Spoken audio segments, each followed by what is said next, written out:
In 2017, Georgetown Law Center on Poverty and Inequality released the study Girlhood Interrupted, the erasure of Black girls' girlhood, authored by Rebecca Epstein, Jamila J. Blake, and Thalia Gonzalez. They found that across the globe, Black girls are denied their youth and seen as less innocent and more mature than their white counterparts, resulting in harsher punishments in every aspect of our daily lives. I am a 16-year-old Black girl, reclaiming my girlhood. I was 9 years old walking alone when I heard the voice of a man. Where you going? How old are you? I was frightened, scared, so I ran until I reached home, grabbed my phone to tell my uncle what happened. What were you wearing? You know you look grown, as I stand here before you today. Know that this is a protest. Know that my body, Black and beautiful and worthy in every way, remains a vessel for the Black girls who were taken too soon by the ones who swore to protect us, for the Black girls who were in the wrong place at the wrong time, for the Black girls who were arrested when they needed help, for the Black girls who were assaulted because their hips grew too wide and breasts too large too soon.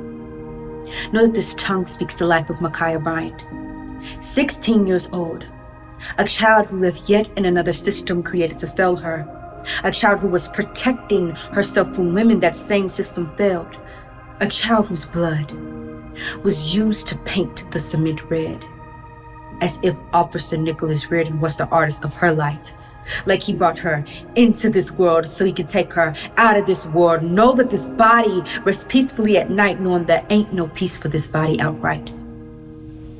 I think of the girls who laid their final rests in the homes of their mother.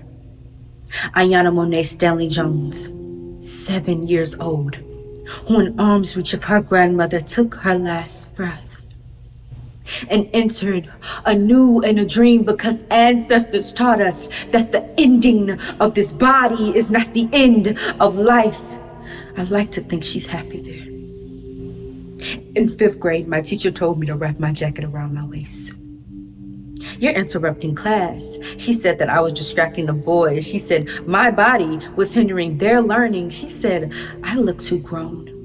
Grown of these eyes. See all the Black girls who live courageously in silence, knowing that their body was used as storage for the pain and greed of men. Know that this fist rise towards the sky to say the name of 6-year-old Kaya Rowe, whose hands were zip-tied behind her back for throwing a fit, throwing a tantrum, acting her age. See, Black girls aren't given the privilege of youth.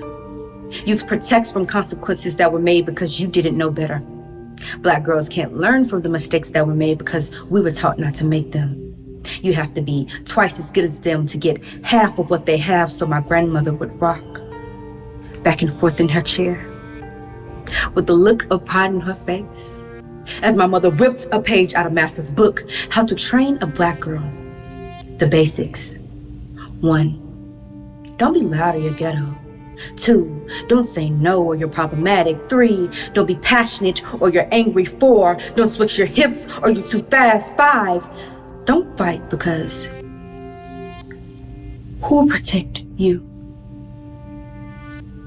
I was going door to door, selling chocolate for my school fundraiser when 2 officers approached me. We've been looking everywhere for you. Been picking up women like you around these parts. A gun drawn, handcuffs out. They said that I fit the description. Black woman, mid-30s to early 40s, 115 to 120 pounds. I was 15. Pink and black braids, 140 pounds. They scream, put your hands up. My mother always taught me, keep your hands where they can see them. Don't make any sudden moves. Only speak when you are spoken to.